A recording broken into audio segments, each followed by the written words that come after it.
భద్రాద్రి కొత్తగూడెం జిల్లా ఇల్లందు మండలం పోలపల్లి సమీపంలోని కోళ్ల ఫామ్ మామిడి తోటను ధ్వంసం చేశారు ఫారెస్ట్ అధికారులు. ఇల్లందు బీఆర్ఎస్ కౌన్సిలర్ సరిత మనీలా అటవీ భూమిని ఆక్రమించి కోళ్ల ఫారం మామిడి తోట వేశారని ఆరోపిస్తున్నారు అధికారులు. దీంతో ఘటనా స్థలానికి చేరుకుని ఫామ్ ని మామిడి తోటని తొలగించారు అటవీ శాఖ అధికారులు.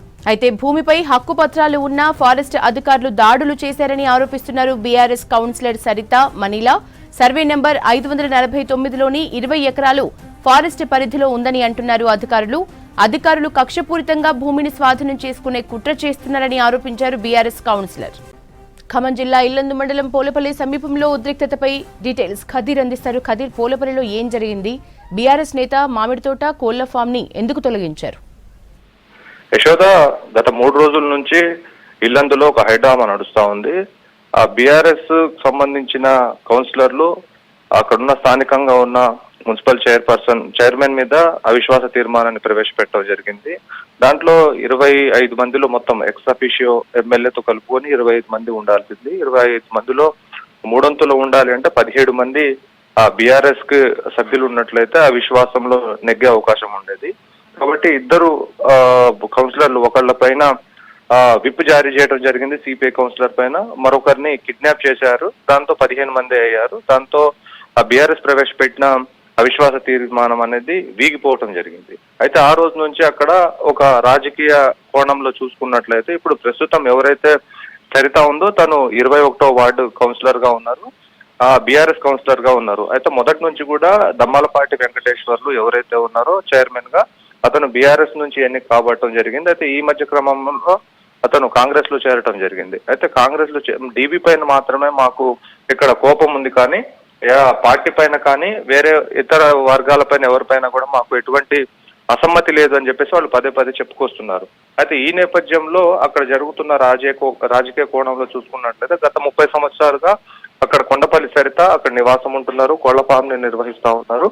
అయితే ఈ బీఆర్ఎస్ ప్రవేశపెట్టిన అవిశ్వాస తీర్మానానికి తన భర్త గణేష్ ప్రధాన పాత్ర పోషించడం జరిగింది. అటు కాంగ్రెస్ పార్టీలోకి వాళ్ళని రానివ్వకుండా అతను ప్రధానంగా పనిచేయడం జరిగింది. అయితే ఈ నేపథ్యంలో చూస్తే కొండపల్లి సరిత యొక్క అత్తగారు మణి వాళ్ళిద్దరి పేరు మీద చెరో 10 ఎకరాలు మొదటి నుంచి ఉంది. సర్వే నెంబర్ 549లో తనకు పట్టా రెవెన్యూ వాళ్ళు ఇచ్చిన పట్టా ఉందని చెప్పేసి వాళ్ళు చెప్తున్నారు. అయితే మొన్న అవిశ్వాస తీర్మానం తర్వాత మరుసటి రోజునే ఫారెస్ట్ అధికారులు అక్కడికి వెళ్ళడంతో పాటు వాళ్ళ కోళ్ల ఫామ్ అక్కడ నిర్వహిస్తున్న దాన్ని కూడా కూల్చేందుకు యత్నించడం జరిగింది నిన్న.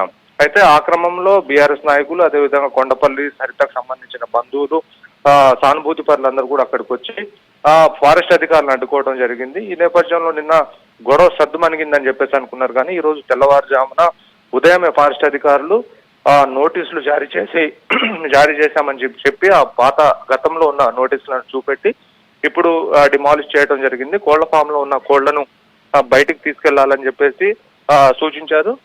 తర్వాత దాన్ని కూడా కూలగొట్టడం కోసం అక్కడ మొత్తం సిద్ధం చేయడం జరిగింది. అయితే ఈ నేపథ్యంలో అసలు మొదటి నుంచి కూడా ఇల్లందు నియోజకవర్గ ఎమ్మెల్యే మాజీ ఎమ్మెల్యే భర్తతో పాటు వాళ్ళిద్దరిపైన అనేక అవినీతి ఆరోపణలు వచ్చాయి.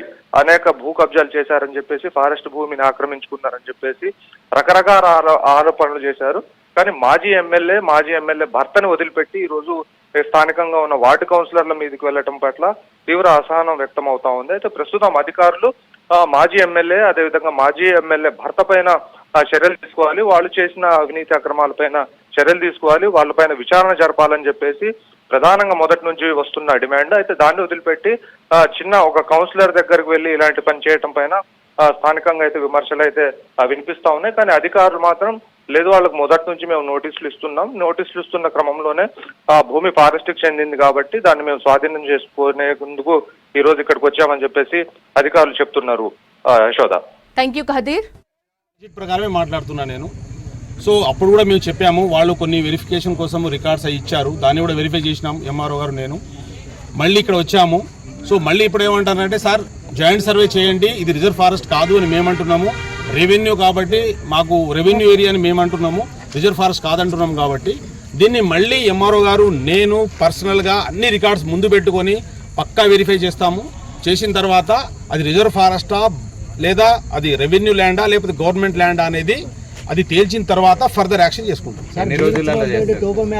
విత్ ఇన్ వీక్ లో ఈ 1 మినిట్ విత్ ఇన్ వీక్ లో ఇది మళ్ళీ రీవెరిఫికేషన్ చేస్తాం. ఓకేనా?